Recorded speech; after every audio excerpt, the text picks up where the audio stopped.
Welcome to the Leader's Notebook with Dr. Mark Rutland. Dr. Rutland is a world-renowned leadership expert. He is a New York Times best-selling author, and he has served as the president of 2 universities. The Leader's Notebook is brought to you by Global Servants. For more information about Global Servants, please visit our website, globalservants.org. Here is your host, Dr. Mark Rutland. Hi, I'm Travis Rutland. I'm the president of Global Servants. I'm also the son of Dr. Mark Rutland, who is our founder, and you're listening to his podcast, but I'm going to be joining you today, and I hope it will be helpful and beneficial to you. So let me give you the backstory on this series on the book of Judges. Dad did this series at the Buford Church of God in 2020. For those of you who remember, and of course you do, 2020, that was COVID. And so this series is probably going to sound a little bit different as far as how he's talking, references he makes, and things like that, because of course in 2020, the whole world was consumed with COVID and all of those factors. But on this series, he did an introductory message on the book of Judges, the transition from Joshua to the Judges, the taking of the land, all of those kinds of things. And somehow in that, this introductory sermon was lost. It was recorded, but somehow the file either got corrupted or the file was misplaced.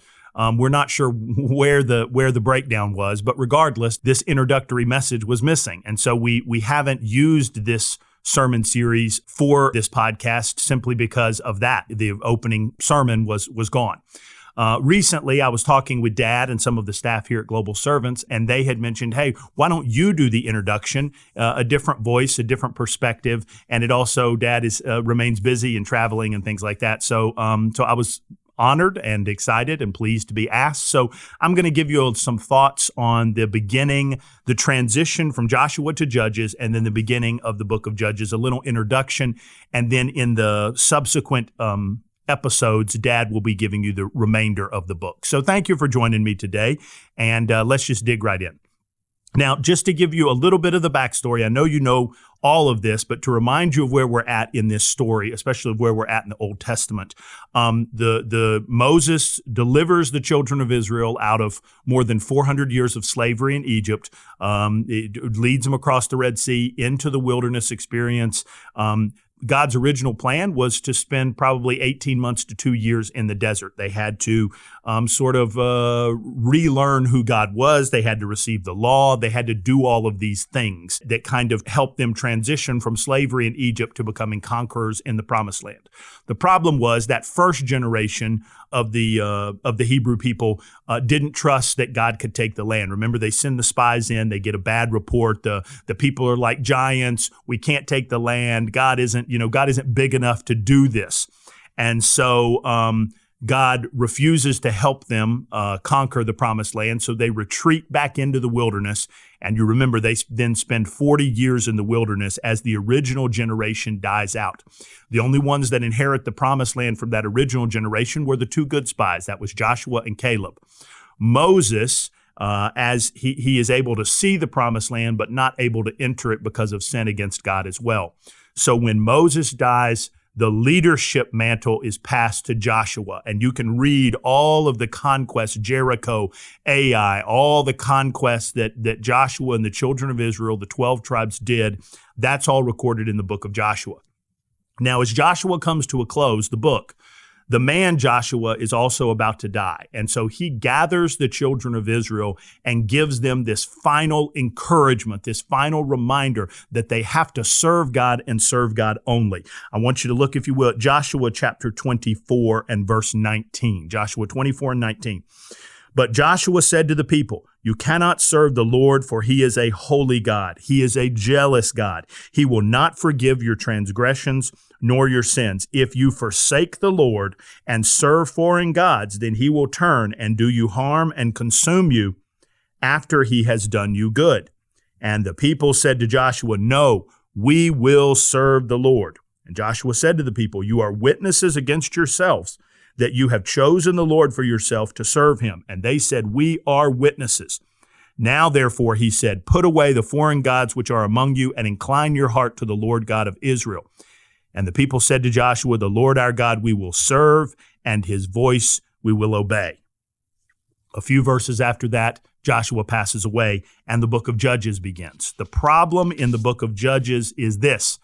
The people didn't obey God. They served foreign gods. And the major problem with the children of Israel was they did not complete the conquest.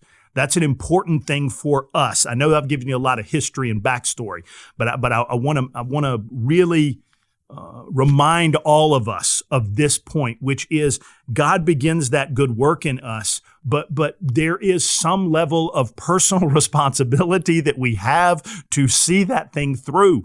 We have to drive out the pagan tribes. We have to remove the sin from our life. When God has sanctified us, when God has done a wonderful work in our life, we cannot go back and do the things that we used to do. We're a new creation. The Bible tells us that old things are passed away. Behold, all things are made new. So in the newness of sanctification, in the newness of salvation, in inheriting the promised land, whatever the promised land looks like for your life, there are responsibilities that go along with that. One is don't serve any foreign gods. Number two is complete the conquest, drive out the pagan tribes. You cannot have a little bit of sin remaining in your life. You cannot give Satan that foothold. You cannot give him that handhold where he's going to try and direct you and guide you, and he's going to want to take conquest back. God has begun this conquest. He calls us to finish it. Don't allow the sin to remain in your life. The problem is, for many of us, we do. And so that's an ongoing struggle for us as God is calling us to new levels of maturity, new levels of a Christian walk, new levels of sanctification. It's an ongoing process. None of us are perfect. All God calls us to do is to obey him and keep moving forward. The problem for the children of Israel is they obey him initially. They don't finish the conquest. They don't even come close. And then they quit moving forward. They fall back into idolatry, pagan idol worship, all those kinds of things. So look at a few of these verses from the beginning of Judges. Look at Judges chapter 1 and verse 19. This is completing the story of the conquest that was started in the book of Joshua. So Judges 1 and 19. So the Lord was with Judah, that's the tribe of Judah, and they drove out the mountaineers, that's the people that lived in the hills, but they could not drive out the inhabitants of the lowland because they had chariots of iron. Okay, so Judah doesn't finish the conquest. Verse 21, same chapter. But the children of Benjamin did not drive out the Jebusites who inhabited Jerusalem. So the Jebusites dwell with the children of Benjamin in Jerusalem to this day. Remember, it was actually, they're referring to it as Jerusalem, but at the time it was known as Jebus, and they were the Jebusites. And who takes that from the Jebusites? David. So David completes this conquest of Jerusalem years and years and years and years later, okay? So for the children of Benjamin do not drive out the Jebusites, and they continue to remain in Jebus until David conquers it and renames it Jerusalem. Verse 27, however, Manasseh did not drive out the inhabitants of Beit Shean. Look at the end of verse 27. Wonderful, wonderful challenge to us. For the Canaanites were determined to dwell in that land. Now that's something for us. Sin is determined to dwell in our lives. The Satan is determined to continue to attack us. We cannot make a peace treaty with the devil. He's got to be driven out. The Canaanites were determined to dwell in the land, and sin is determined to dwell in our life. We have to be vigilant. We cannot become complacent. We've got to be vigilant in our approach to making sure that those things that we know that God has told us shouldn't be in our life, we need to be vigilant to get those things out of our life. Nobody is perfect. I've said that. There's no perfection. All there is continuing to move forward, growing in maturity, advancing in our spiritual walk, being a better, I know that's a broad term, but being a better or a more spiritually mature Christian next year than we were this year. Being more spiritually mature next month than I am this month, or next week than I am this week. But it's not going to be easy, because the Canaanites are determined to dwell in the land. And that's important for us to remember. Look again at verse 29. Nor did Ephraim drive out the Canaanites who dwelt in Gezer. Verse 30, nor did Zebulun drive out the inhabitants of Kitron. All right. Look at 31. Nor did Asher drive out the inhabitants of Akko, nor did Naphtali drive out the inhabitants of Beit Shemesh. Verse 34, and the Amorites forced the children of Dan into the mountains, for they would not allow them to come down to the valley. Now notice that with Dan, the Amorites are so strong that they don't give them the lush fields in the valley. They force them up into the mountains. So no longer are the children of Israel just, not able to drive them out. Now in that verse, the Amorites are actually pushing back against Dan.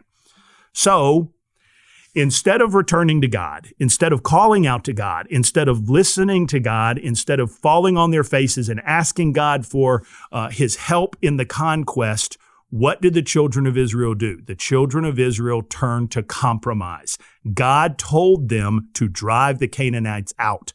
Instead, the children of Israel decide, well, it's too hard. It's too difficult. It's going to take too long. We don't want to do it. The complacency comes in. So what do? Instead of driving all of the pagan tribes out, I call them the ites, right? The Canaanites, the Amorites, the Midianites, all the ites. Instead of driving them out, what do? They begin a practice of accepting tribute from the pagan tribes. What is that? Complacency, right? I cannot overcome the things in my life that God is calling me to overcome. So what I'm going to do is learn how to compromise and learn how to live with those things in our life. God's call for your life is not a call of compromise. It is a call of conquest.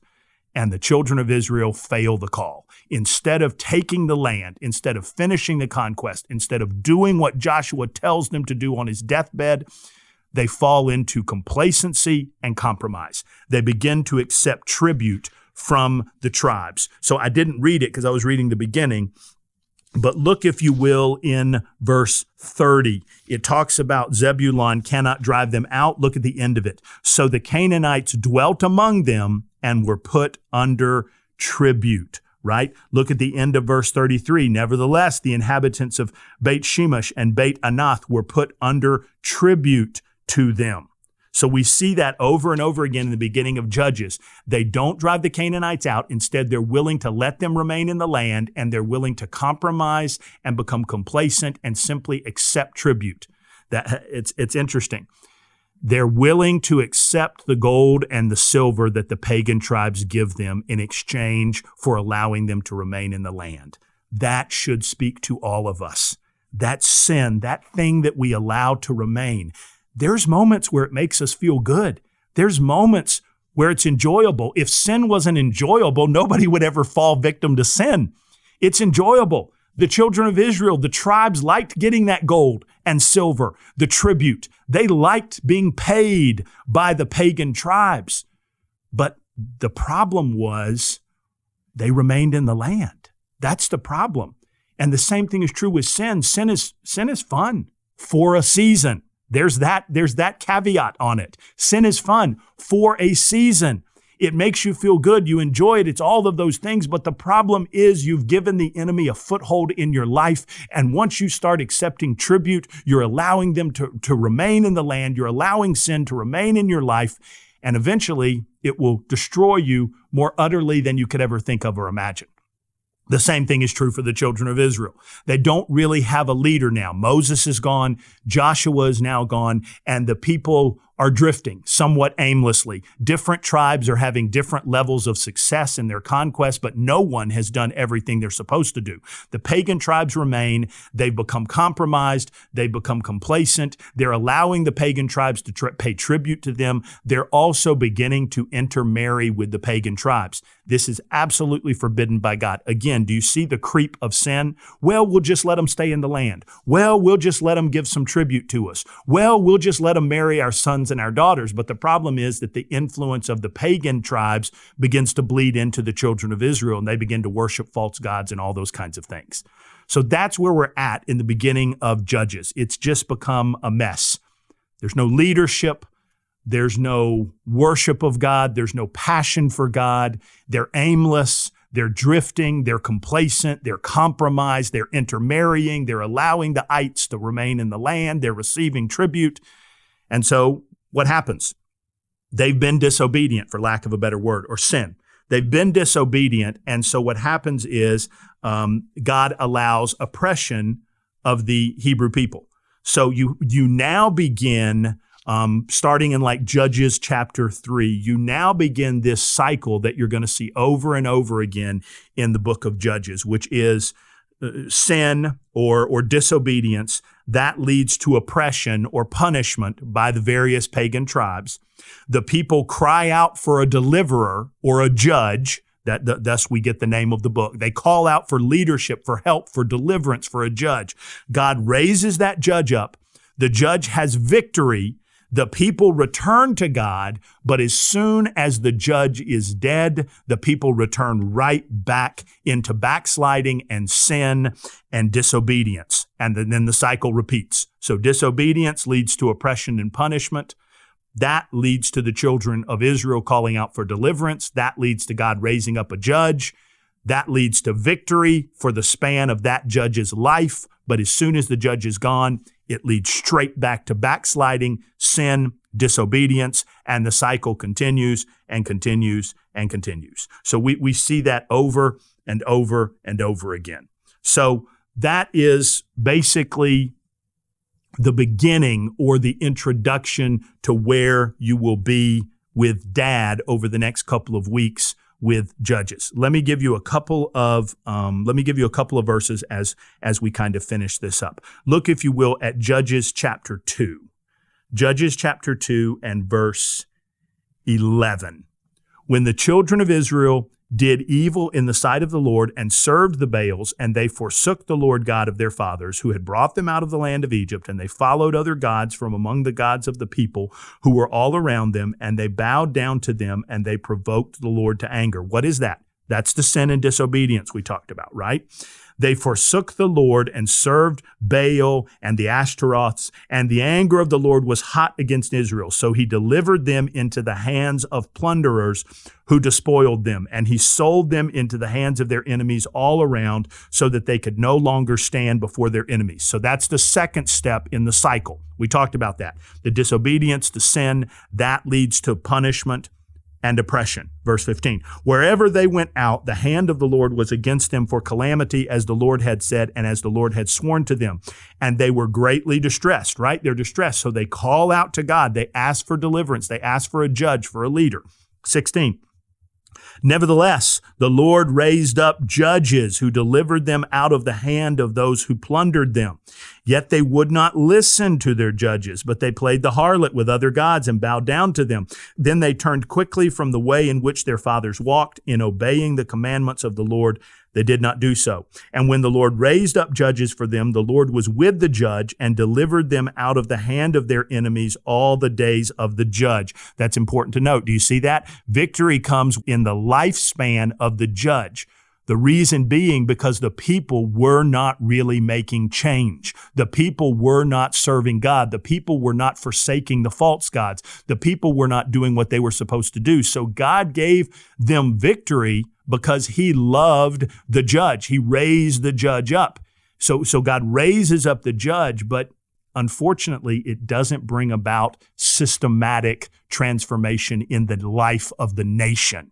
There may be individual revival, a little bit of revival or transformation in the lives of the judges, but it doesn't bring about a nationwide revival that you see under some of the kings later on. As they transition from judges to kings, you'll see these huge nationwide revivals. That never really happens with the judges, okay? So look at where we were, verse 18. And when the Lord raised up judges for them, the Lord was with the judge and delivered them out of the hand of their enemies all the days of the judge. We just read that. For the Lord was moved to pity by their groaning because of those who had oppressed them and harassed them. And it came to pass when the judge was dead that they reverted and behaved more corruptly than their fathers by following other gods to serve them and bow down to them. They did not cease from their own doings nor from their stubborn way. So that right there in Judges chapter 2, that's going to give you basically, that's the template for the cycle that's going to happen throughout the book of Judges. Judges last for a period of about 400 years. So that's the time frame, 350 years, somewhere in there. 350 to 400 years is the span of the book of Judges. And you're going to see this happen over and over again. As we said, sin, disobedience leads to punishment and oppression, leads to the children calling out for a deliverer, leads to God raising up a judge, leads to victory in the lifetime of the judge. As soon as the judge is gone, straight back to sin, backsliding, and the cycle repeats and repeats and repeats. Now, in the next episode, Dad will begin with the judges. I didn't actually hear his message when he preached it at that church several years ago, but I assume he'll deal with all of them. But just so you know, in giving you an introduction, there are actually 12 judges. You know, it's interesting, certain numbers that pop out at us that are more frequent throughout the Bible, Old and New Testament, and there are actually 12 judges. The first judge is going to be found in Judges 3 and verse 9, and that is Othniel. So Dad's going to be talking about Othniel in the next episode. I hope this has been a help and a blessing to you. I know that the remainder of Dad's messages will be an encouragement to you. Thank you for joining me and for joining Dad. God bless you. Have a wonderful day. You've been listening to The Leader's Notebook with Dr. Mark Rutland. You can follow Dr. Rutland on X at Dr. Mark Rutland or visit his website, drmarkrutland.com, where you can find information about his materials and his app. Join us next week for another episode of The Leader's Notebook.